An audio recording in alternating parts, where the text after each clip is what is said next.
10 of cups ಬಂದಿದೆ. 10 of cups ಬಂದರೆ love is in the air ಅಂತ ಕರಿತೀವಿ. ಖಂಡಿತ ನಿಮಗೆ ಯಾರ ಮೇಲಾದರೂ ಲವ್ ಆಗ್ಬೋದು, ಎಮೋಷ್ನಲ್ ಫುಲ್ಫಿಲ್ಮೆಂಟ್ ಅಂತ ಹೇಳ್ತೀವಿ ನಾವು ಅದನ್ನು. ಸೊ ಆಗಿದ್ರೆ ಕೂಡ ನೀವು ಖುಷಿಯಾಗಿರ್ತೀರ, ರಿಗ್ರೆಟ್ ಏನೂ ಮಾಡ್ಕೊಳ್ಳಲ್ಲ, ಸರಿಯಾದ ವ್ಯಕ್ತಿ ಅಂತ ಅನಿಸ್ಬೋದು, ಬ್ಲಿಸ್ಫುಲ್ ಅಂತ ಹೇಳುತ್ತೆ. ಸೊ ಅಪ್ರಿಷಿಯೇಷನ್ ಸಿಗ್ಬೋದು ನಿಮಗೆ ಅದರ್ ಪರ್ಸನ್ನಿಂದ, ಅಥವಾ ನೀವು ಅದರ್ ಪರ್ಸನ್ನ ಅಪ್ರಿಷಿಯೇಷನ್ ಮಾಡ್ಬೋದು.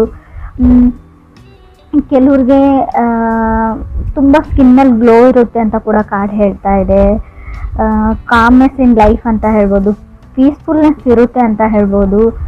ಸ್ಟೆಬಿಲಿಟಿ ಹೇಳ್ತೀನಿ. 10 ಆಫ್ ಕಪ್ಸ್ ನೀವೇನು ಅಂದ್ಕೊಂಡಿರ್ತೀರ ಕೆಲವೊಂದು ಔಟ್ಪುಟ್ಗಳು ನಿಮಗೆ ಸಿಗುತ್ತೆ ಈ ಮಂತ್ ಅವ್ರಿಗೆ ಅಂತ ಹೇಳುತ್ತೆ, ಲವ್ ಲೈಫಲ್ಲಿ ಸ್ಪೆಷಲಿ.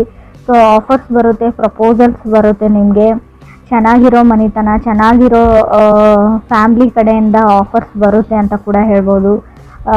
ಸೆಟಲ್ ಆಗಿರೋ ಫ್ಯಾಮ್ಲಿ ಇರುತ್ತೆ ಅವ್ರದ್ದು. ಸೆಕೆಂಡ್ ಕಾರ್ಡ್ ನನಗೆ ನೈಟ್ ಆಫ್ ವಾಂಡ್ಸ್ ಬಂದಿದೆ. 10 ಆಫ್ ಕಪ್ಸ್ ಮತ್ತು ನೈಟ್ ಆಫ್ ವಾಂಡ್ಸ್ ಬಂದರೆ ನೀವು ಯಾರನ್ನು ಅಟ್ರ್ಯಾಕ್ಟ್ ಮಾಡ್ತೀರಾ, ಯಂಗರ್ ಪರ್ಸನ್ ಇದ್ದಾರೆ ಅವರು ನಿಮಗಿಂತಲೂ, ಯಾವಾಗಲೂ ನಿಮ್ಮನ್ನು ಅಬ್ಸರ್ವ್ ಮಾಡ್ತಾರೆ, ನೋಡ್ತಾ ಇರ್ತಾರೆ ಅಂತ ಹೇಳ್ಬೋದು. ಬಟ್ ಅವರು ಸೆಟ್ಲಿಂಗ್ ಟೈಪ್ ಪರ್ಸನ್ ಅಲ್ಲ, ಅವರು ಸೆಟಲ್ ಆಗಬೇಕು ಅಂತ ಕೂಡ ಅಂದ್ಕೊಂಡಿಲ್ಲ ಇಷ್ಟು ಬೇಗ ಅಂತ ಕೂಡ ಹೇಳ್ತಾ ಇದೆ ಕಾರ್ಡು.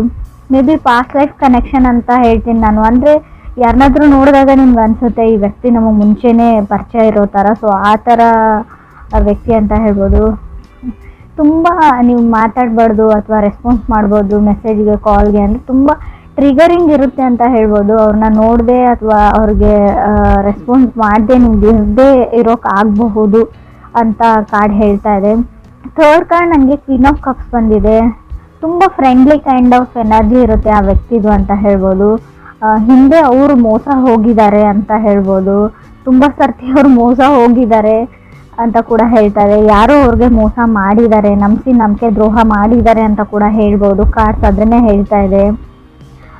ಕೆಲವ್ರಿಗೆ ಸಿಂಗಲ್ ಇರೋರಿಗೆ ಸಿಂಗಲ್ ಆಗಿರಲ್ಲ ಅಂತ ಹೇಳುತ್ತೆ. ಕಮಿಟ್ಮೆಂಟ್ ಆ್ಯಂಡ್ ರಿಲೇಷನ್ಶಿಪ್ ಇದೆ ನಿಮಗೆ ಕೂಡ ಕಾರ್ಡ್ಸ್ ಹೇಳ್ತಾ ಇದೆ. ಫೋರ್ತ್ ಕಾರ್ಡ್ ನನಗೆ 8 ಆಫ್ ಸಾರ್ಟ್ಸ್ ಬಂದಿದೆ. ಖಂಡಿತವಾಗ್ಲೂ ನೀವು ಯಾವುದಾದ್ರು ಮೆಸೇಜೋ ಮೇಲೋ ಅಥವಾ ಕಾಲ್ಗೆ ವೇಟ್ ಮಾಡ್ತಾ ಇದ್ರೆ ಯು ವಿಲ್ ಗೆಟ್ ಮೆಸೇಜ್ ಅಂತ ಕಾರ್ಡ್ ಹೇಳ್ತಾ ಇದೆ. ಬಟ್ ನಿಮ್ಗೆ ಅನ್ಸ್ಬೋದು ಇವ್ರು ಯಾರೋ ನಮ್ಗೆ ಗೊತ್ತಿರೋರೇ ಅಂತ ಅನ್ಸ್ಬೋದು. ಬಟ್ ಸೇಮ್ ಪರ್ಸನ್ ಇದ್ದಾರೆ ಅಂತ ಅನ್ಸ್ಬೋದು, ಇವರು ಅದೇ ಥರನೇ ಇದ್ದಾರೆ ಅಂತ ಅನ್ಸ್ಬೋದು. ಬಟ್ ಇದು ಡಿಫ್ರೆಂಟ್ ಪರ್ಸನ್ನಿಂದ ನಿಮಗೆ ಪ್ರಪೋಸಲ್ ಬರುತ್ತೆ, ಮೆಸೇಜ್ ಬರುತ್ತೆ. ಇವರು ಎಲ್ಲರ ಥರ ಅಲ್ಲ ಅಂತ ಕಾರ್ಡ್ ಹೇಳ್ತಾ ಇದೆ. ಮೇ ಬಿ ನೀವು ಎಲ್ಲರ ಥರ ಅಲ್ಲ. ಕ್ರಾಸ್ ವಾಚರ್ಸ್ ಯಾರಾದರೂ ರೀಡಿಂಗ್ ನೋಡ್ತಾ ಇದ್ರೆ, ಸೊ ನಿಮಗೆ ಗೊತ್ತಿರೋ ಅಥವಾ ನಿಮ್ಗೆ ಇಷ್ಟ ಆಗ್ತಾ ಇರೋ ವ್ಯಕ್ತಿ ಸೊ ಎಲ್ಲರ ಥರ ಅಲ್ಲ ಅಂತ ಕಾರ್ಡ್ ಹೇಳ್ತಾ ಇದೆ. ಫಿಫ್ತ್ ಕಾರ್ಡ್ ನನಗೆ ಡೆವಿಲ್ ಕಾರ್ಡ್ ಬಂದಿದೆ. ಹೇಳ್ತೀವಲ್ಲ ನಮಗೆ ನಾವೇ ಶತ್ರುಗಳು ಅಂತ, ಹಾಗೆ ಡೆವಿಲ್ ಕಾರ್ಡ್ ಬಂದರೆ ನಿಮಗೆ ನೀವೇ ಶತ್ರು ಆಗ್ತಾ ಇದ್ದೀರಾ ಅಂತ ಹೇಳ್ಬೋದು. ಫಿಯರ್ ಆಫ್ ಕಮಿಟ್ಮೆಂಟ್ ಅಂತ ಹೇಳ್ತೀವಿ. ಯಾರ ಜೊತೆನಾದರೂ ಕಮಿಟ್ ಆಗೋಕ್ಕೆ ನಿಮ್ಗೆ ಭಯ ಆಗ್ತಾ ಇದೆ ಇತ್ತೀಚೆಗೆ ಅಂತ ಹೇಳ್ಬೋದು. ಯಾಕಂದರೆ ಎಲ್ಲರೂ ಅದೇ ಥರನೇ ಇರ್ತಾರೆ, ಎಲ್ಲರೂ ಮೋಸ ಮಾಡೋ ವ್ಯಕ್ತಿಗಳು, ಎಲ್ಲರೂ ಸ್ವಾರ್ಥಿಗಳು ಅಂತ ನಿಮ್ಗೆ ಅನಿಸ್ಬೋದು. ಅಥವಾ ವೈಸ್ ವರ್ಸ ರೀಡಿಂಗ್ ಇದು ಅದರ್ ಪರ್ಸನ್ಗೂ ಹಿಂಗೆ ಅನಿಸ್ಬೋದು, ನೀವು ಎಲ್ಲರ ಥರನೇ ಅಂತ ಅನಿಸ್ಬೋದು. ಸಿಕ್ಸ್ತ್ ಕಾರ್ಡ್ ನನಗೆ ಏಸ್ ಆಫ್ ಕಪ್ಸ್ ಬಂದಿದೆ. May be coming from hurt ಅಂತ ಹೇಳುತ್ತೆ. ನಿಮಗೆ ಮುಂಚೆ ತುಂಬ ಹರ್ಟ್ ಆಗಿರ್ಬೋದು ಅಥವಾ ಅದರ್ ಪರ್ಸನ್ಗೆ ತುಂಬ ಹರ್ಟ್ ಆ್ಯಂಡ್ ಡ್ರಾಮಾನ ನೀವು ನೋಡಿದ್ದೀರಾ. ಬಟ್ ಇಲ್ಲಿ ಅಂದರೆ ಮೂನ್ ಬೇಸ್ ನಕ್ಷತ್ರ ಅಂತ ಹೇಳ್ತೀವಿ.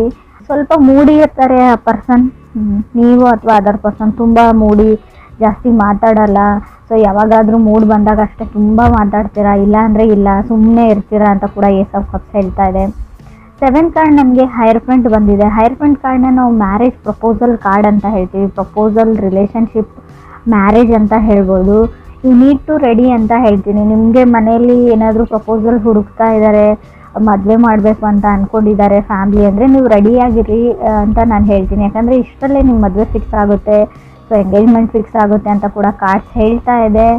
ನಿಮಗೆ ಟೈಮ್ ಬೇಕು ಅದು ಇದು ಅಂದರೆ ನೀವು ಫ್ಯಾಮ್ಲಿಗೆ ಮುಂಚೆನೇ ಹೇಳಿಬಿಡಿ, ಇಲ್ಲಾಂದರೆ ಎಲ್ಲನೂ ಸಡನ್ನಾಗಿ ನಡೆದು ಹೋಗುತ್ತೆ ಅಂತ ಕೂಡ ಕಾರ್ಡ್ಸಲ್ಲಿ ಶೋ ಆಗ್ತಾ ಇದೆ. ಸೊ ಇದಕ್ಕೆ ನೀವು ವೇಟ್ ಮಾಡ್ತಾ ಇರೋರಿಗೆ ನಾನು ಕಂಗ್ರಾಟ್ಸ್ ಹೇಳ್ತೀನಿ. 8th ಕಾರ್ಡ್ ನನಗೆ ಫೂಲ್ ಕಾರ್ಡ್ ಬಂದಿದೆ. ತುಂಬ ನಿಮಗೆ ಭಯ ಇದೆ ಯಾರನ್ನಾದರೂ ನಂಬಕ್ಕೆ ಅಂತ ಅನಿಸುತ್ತೆ. ಸೊ ಟ್ರಸ್ಟ್ ಇಶ್ಯೂಸ್ ಅಂತ ಹೇಳ್ಬೋದು. ಯಾರನ್ನೂ ಎಲ್ಲರ ಮೇಲೂ ನಂಬಿಕೆ ಕಳ್ಕೊಂಡಿದ್ದೀರಾ ಕೆಲವರು ಅಂತ ಹೇಳುತ್ತೆ, ಎಲ್ರಿಗೂ ಅಲ್ಲ.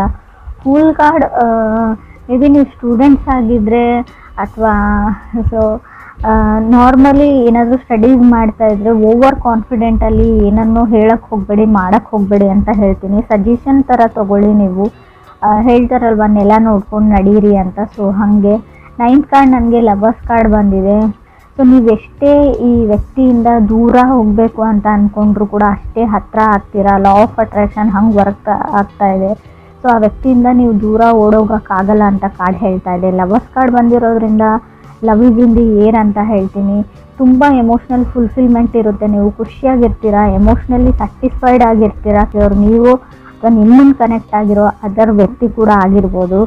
10th ಕಾರ್ಡ್ ನನಗೆ 10 ಆಫ್ ಸಾರ್ಡ್ಸ್ ಬಂದಿದೆ. ಈ ವ್ಯಕ್ತಿ ಹೊಸ ವ್ಯಕ್ತಿ ಅಂತ ಹೇಳ್ತೀನಿ, ಹಳೆ ವ್ಯಕ್ತಿ ಅಂತ ಹೇಳಲ್ಲ. ಫೀಲಿಂಗ್ಸ್ ಇದೆ ಅದರ್ ಪರ್ಸನ್ಗೆ ನಿಮ್ಮ ಮೇಲೆ ಅಂತ ಸ್ಟ್ರಾಂಗ್ ಆಗಿ ಶೋ ಆಗ್ತಾ ಇದೆ ಕಾರ್ಡ್ಸಲ್ಲಿ. 10 ಆಫ್ ಸಾರ್ಡ್ಸ್ ಇರೋದ್ರಿಂದ ಮೇ ಬಿ ಹೊಸ ಮನೆ, ಹೊಸ ವ್ಯಕ್ತಿ, ಹೊಸ ಫ್ಯಾಮಿಲಿ ಅಂತ ಹೇಳ್ಬೋದು. 11th ಕಾರ್ಡ್ ನನಗೆ 4 ಆಫ್ ಕಪ್ಸ್ ಬಂದಿದೆ. ಕಾಂಪ್ರಮೈಸಿಂಗ್ ಅಂತ ಹೇಳ್ಬೋದು. ತುಂಬ ಜನ ನಿಮ್ಮನ್ನು ಚೇಂಜ್ ಮಾಡೋಕ್ಕೆ ಟ್ರೈ ಮಾಡ್ತಾರೆ ಇವ್ರಿಗೆ ಅಂತ ಕೂಡ ಕಾರ್ಡ್ ಹೇಳ್ತಾ ಇದೆ. ಹಿಂಗಿರಬೇಡ ಹಂಗಿರು ಅಂತ ಹೇಳ್ಬೋದು. ಸೊ ಅದರ್ ಪರ್ಸನ್ನ ನೀವು ಚೇಂಜ್ ಮಾಡೋಕ್ಕೆ ಟ್ರೈ ಮಾಡ್ಬೋದು, ಅಥವಾ ನೀವು ಕನೆಕ್ಟ್ ಆಗಿರೋ ವ್ಯಕ್ತಿ ನಿಮ್ಮನ್ನು ಚೇಂಜ್ ಮಾಡೋಕ್ಕೆ ಕೂಡ ಟ್ರೈ ಮಾಡ್ಬೋದು ಅಂತ ಕಾರ್ಡ್ಸಲ್ಲಿ ಶೋ ಆಗ್ತಾ ಇದೆ. 12th ಕಾರ್ಡ್ ನನಗೆ ಟವರ್ ಕಾರ್ಡ್ ಬಂದಿದೆ. ನಾನು ಆಲ್ರೆಡಿ ಹೇಳಿದ್ದೀನಿ, ನಮ್ಮ ಮೈಂಡೇ ನಮ್ಮ ಶತ್ರು ಅಂತ. ಮೈಂಡ್ ಈಸ್ ದಿ ಎನಿಮಿ ಅಂತ ಕಾರ್ಡಲ್ಲಿ ಶೋ ಆಗ್ತಾ ಇದೆ. 7th ಹೌಸ್ ಲಾರ್ಡ್ನ ನೋಡೋದಾದರೆ ಡಿಪೆಂಡಿಂಗ್ ಆನ್ ದಶಾ ಅಂತ ಹೇಳ್ತೀವಿ, ನಿಮ್ಮ ದಶಾ ಭುಕ್ತಿ ಯಾವ ಥರ ನಡೀತಾ ಇದೆ. ಸೊ ಆದಷ್ಟು ನೀವು ಮೈಂಡ್ನ ಮಾತು ಕೇಳಿದೆ, ಸೊ ಮನಸ್ಸಿನ ಮಾತು ಕೇಳಿ ಡಿಸೈಡ್ ಮಾಡಿ. ಈ ಮಂತು ಬರೀ ಎಲ್ಲ ಮಂತು ಅಲ್ಲ ಅಂತ ಹೇಳ್ತೀನಿ, ಸ್ಪೆಷಲಿ ಈ ಮಂತ್ ಅಷ್ಟೇ ನೀವು ಮನಸ್ಸಿನ ಮಾತನ್ನ ಕೇಳಿ ಅಂತ ಕಾರ್ಡ್ ಹೇಳ್ತಾ ಇದೆ. ಫೂಲ್ ಕಾರ್ಡ್ ಜೊತೆ ಲವರ್ಸ್ ಕಾರ್ಡ್ ಬಂದರೆ ಸೊ ನಾವು ಹೇಳ್ತೀವಿ ತುಂಬ ಫ್ರೀ ಲಿಬ್ರೇಟೆಡ್ ಪರ್ಸನ್ ಅಂತ ಹೇಳ್ಬೋದು. ಜಾಸ್ತಿ ಯಾವುದನ್ನು ಯೋಚನೆ ಮಾಡಲ್ಲ ಅವರು ಅದರ್ ಪರ್ಸನ್ನು. ಸೊ ಹ್ಯಾಪಿ ಆಗಿರುವಂಥ ವ್ಯಕ್ತಿ ಅಂತ ಅನಿಸುತ್ತೆ. ಹಳೆದೆಲ್ಲ ಮನಸ್ಸಲ್ಲಿ ಇಟ್ಕೊಳ್ಳೋ ಅಂಥ ವ್ಯಕ್ತಿ ಅಲ್ಲ. ಸೊ ತುಂಬ ಚೈಲ್ಡಿಶ್ ಎನರ್ಜಿ ಕೂಡ ಇದೆ ಅಲ್ಲಿ. ಸೊ ಚಿಕ್ಕ ಮಕ್ಕಳ ಥರ ಆಡುವಂಥ ವ್ಯಕ್ತಿ ನೀವು ಅಥವಾ ಅದರ್ ಪರ್ಸನು. ತುಂಬ ಕಾಮಾಗಿರ್ತಾರೆ ಅವರು. ಲೈಫ್ನ ಚಿಕ್ಕ ಪುಟ್ಟ ವಿಷಯನಾಗಲಿ ಎಂಜಾಯ್ ಮಾಡ್ತಾರೆ, ಯಾವಾಗಲೂ ನಗ್ತಾ ಇರ್ತಾರೆ.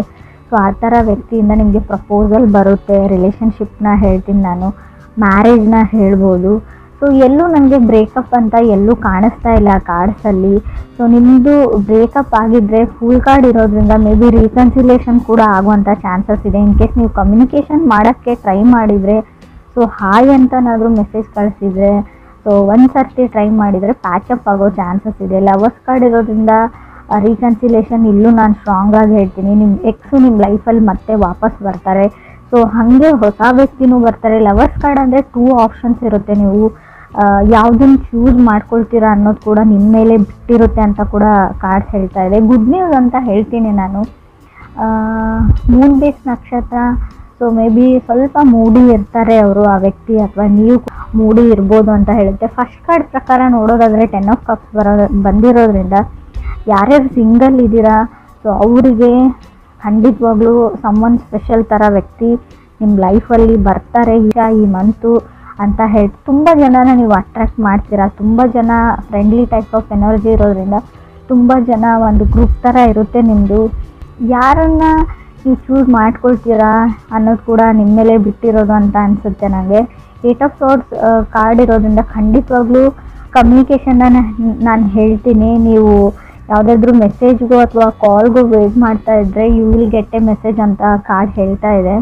ಬಟ್ ಡಿಫ್ರೆಂಟ್ ಒನ್, ಅಂದರೆ ನೀವು ಎಕ್ಸ್ಪೆಕ್ಟ್ ಮಾಡಿರೋ ವ್ಯಕ್ತಿಯಿಂದ ಮೆಸೇಜ್ ಬರುತ್ತೋ ಇಲ್ವೋ ಗೊತ್ತಿಲ್ಲ.